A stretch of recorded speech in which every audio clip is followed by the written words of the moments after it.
So, hello, Olivia. Hi. So, I'm talking with Olivia Butera. She's one of my friends for like 10 years Yeah. almost. It feels like that anyway. And we are here to talk about making the decision of a college in the middle of the COVID-19 pandemic. So, Olivia, like myself, we had the joy of choosing a college when we couldn't do in-person tours and in a time that was, really preventative of any interaction.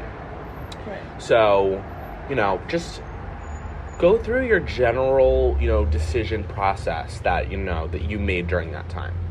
So, my decision making during COVID 19, I feel, was very difficult. I would say it's difficult just because half of the schools I did apply to and got accepted to, I couldn't see.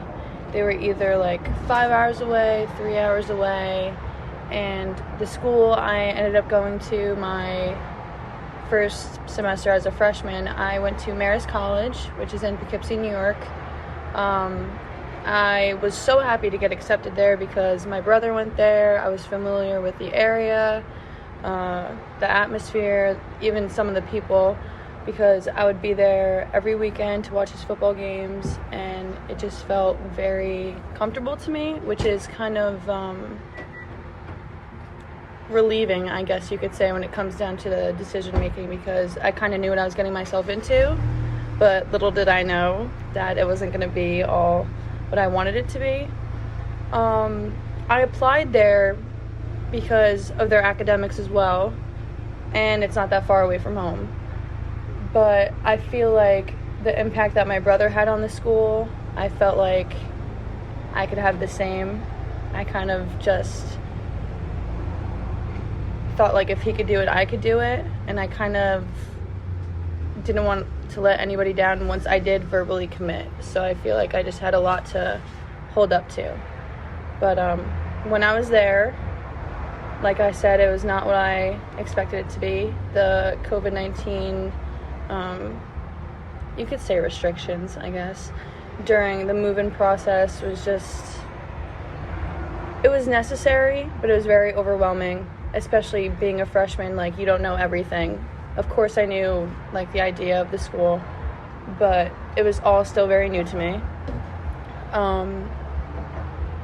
Moving in, I couldn't go see friends upstairs. I couldn't mingle. I couldn't go for a run outside without a mask. I couldn't go to the gym. I couldn't do lots of things. And I felt as though like I was kind of hostage. I also did not have the best experience with my roommate.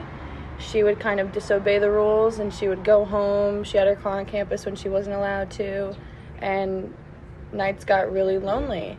And then I tried to think to myself, well, how can I make this a better situation for myself? What can I do? And I've always been a person that takes their academics very seriously, but of course when there's nothing else to do besides work, that kind of all gets in your head, like, oh, I could be doing this, I could be doing that, and it's just very difficult. I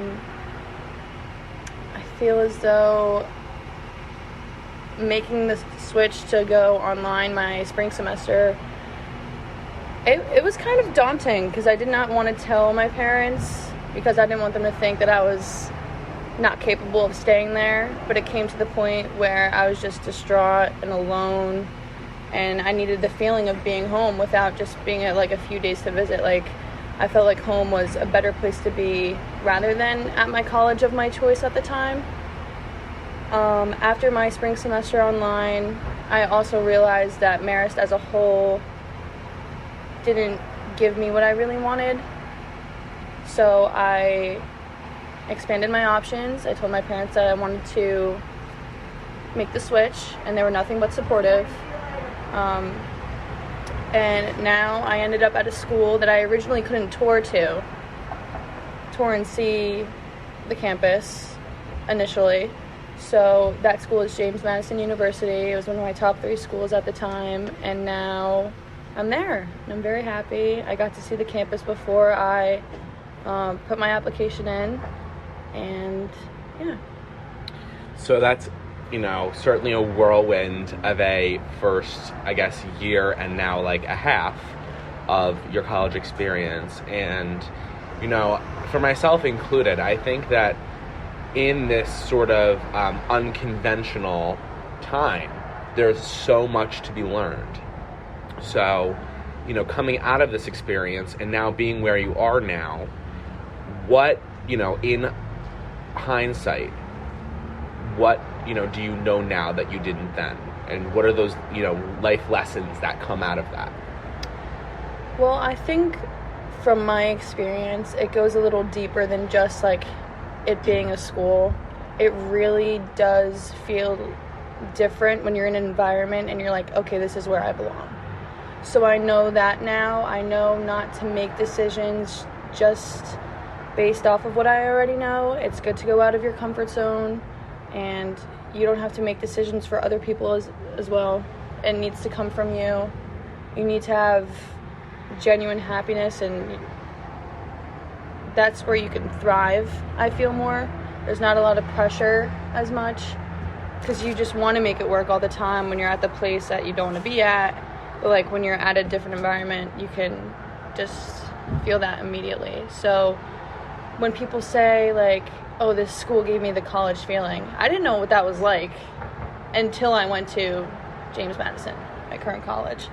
So I think that has a lot to do, how you feel has a lot to do with how you perform academically, how you're able to socialize, how you're able to get involved and engaged. And that's dependent on your comfort level in this environment. Mm-hmm. When you're not comfortable in at a college environment and you're trying to stick it out, your performance is going to be lower. You're not going to want to be involved. You're not going to want to do these things. Yeah. And I know previously, back when I said, like, there was nothing to do besides academics, I was so heavy in my academics, I didn't know how to be social. You need to find that balance where you can have both. You can enjoy your time and obviously be a full-time student or part-time student, part-time job, whatever you need to do. But, like, you need to be the best version of yourself in order to get everything in line. No doubt. And I think going back to what you said about that time management and the social aspect, it poses a very difficult scenario. And COVID, or otherwise, it's a very difficult balancing act between a social life and an academic, career. So I think that finding that intermediary point of work and play is necessary. You can't just be all one all the time. You'll just drive yourself crazy. Right.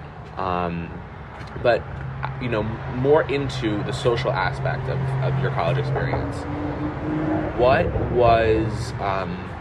was that like? I know that at Marist you had said that, academics, were your priority, and in being so came at the cost of a social life. And I understand that to a great degree, and I think that a lot of other people, would certainly empathize with that. So, essentially, what do you think? What emphasis do you think is right to place on education and place on balancing an adequate social life during this time? I feel growing up, I've always been a social person. I've always been a good student as well. And I felt as though when classes would be switched from online this week to in person the next week, it was like a hassle, it was a struggle. Like sometimes I was like, when it came to classes in person, I was like, I'm so excited to go because I want to get out of my room. And I'd be so excited to go. Okay, it's going to be moved online. And then it would get to the point, like, why would I even answer questions on Zoom? Why do I have to turn my camera on? Why do I have to get, like, interactive? And then the days where we did have in-person classes, of course, everybody's 6 feet away, everybody has masks on. You can't really engage in a group discussion. It's more of, like, here's the professor, here's what they have to say, do the notes, do whatever you got to do, just... So you might as well be on Zoom. Might as well be on Zoom. But I feel like that played a really big factor. Like, just just the never knowing, like, oh, am I going to class tomorrow? Don't know, like, who, like, and I feel like even on social media, when Marist would post on their dashboard, oh, we're going to go in the red zone, numbers are going up, like, it was just this constant reminder that, like, so many kids are getting sick, and so many people have to get tested still, and all that, and it just made me not even want to go to the dining hall because I don't want to get sick. Right. You see all these kids with their masks on and they're still getting sick. Right. And it's just like, I didn't want to socially be around anybody. And that's understandable, you know, and you know, for a lot of the reasons that, like, colleges do what they do is because of that. So, you know, even though that's, like, preventative. Right. In a lot of ways. Yeah. And you went off of, like, trying, like, the perfect balance in between with, like, schools. You need to balance everything out. I feel like even if it weren't for the pandemic, I probably would not have liked Marist, just because it's a small private Catholic school. They were great for my major. They're great for my major. I'll give them that, of course. But I find myself better off at kind of a bigger school, public, more social, more lively, not very much quiet. Marist was very quiet, and I didn't know if that was just because of the pandemic, but I just knew that. Which you are not. Yeah, I am not. I'm very much not. And, you know, I mean, that all goes back to what you had said initially about finding, you know, like, for instance, when I walked on TCNJ's campus when I was touring schools, I felt it in my bones that this was a place that I could live and work and socialize and have a life. And thrive. And thrive. And make something from yourself. And grow. That's what we all hope to, you know, come from our college experience. So, and listen, I'd be far from telling the truth if I said that my college experience has been, you know, perfect. You know, certainly we've had our struggles too. Yes. But at the same time, it's where you end up afterwards, you know, and that is dependent on what you do during those difficult times. So, you know, whether the classes are on Zoom or in person, that, you know, requires that, you know, undying flexibility. Yes. To go back and forth. Right. And it is a mind game. Very much so. It's, you know, it's very taxing mentally and physically and socially. And, you know, everyone has felt those repercussions, you know, and regardless of, you know, whether you're in college or, you know, working in a profession or, you know, an elementary school student. So, you know, it's important to talk about it and to, you know, understand what, you know, is going on in the context of our lives right now. Right. Because it's easy to forget all of that when we're moving out of it. Mm-hmm. You know, now having been in person, and yourself included, do you feel like your professors are empathetic to the time, or do you feel like that that you're getting swamped with work, like, you know, at an unreasonable rate? You know, obviously in an adjustment period. Yeah, I would say this is definitely an adjustment period, because I also feel like I'm a freshman all over again, being on a new campus. Of course, being a transfer student as a whole, but, like, for them, this is kind of everybody's first year too, being back in the classrooms, and I certainly believe that some teachers are more empathetic than others. Some of my teachers, I have one class on Zoom. He's very cautious and very accommodating to anything.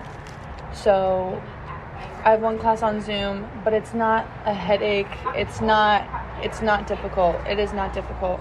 And then the classes that I'm in person, I'm happy to be there. I love going to class.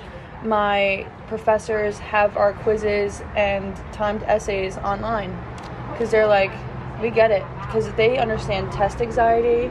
They understand that it's already hard enough being in a classroom sometimes for some kids. So due to, like, social anxiety, like, that's a really big thing. So I feel like some of them are more empathetic than others. I feel some of them don't want to take the I'm sick excuse, because they don't want kids missing out in class. And I also feel as though that students don't want to make up that like, students want to be there. It's very different. I feel like after this whole pandemic, like, nobody wants to have a sick day.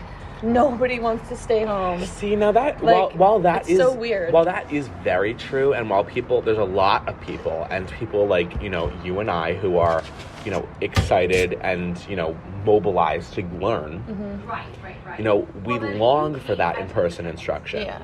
While others will take Zoom, others will... And take it for granted. Absolutely. And use it to, you know, their advantage to, you know, just glide by and coast. Yeah. And I feel like that's a huge thing when it even comes to deciding your college. If you're not going to log in on, like, say, the virtual tour, if you're not going to log in and see, oh, I can speak to this person or this person and make things happen for yourself. Is this a recording?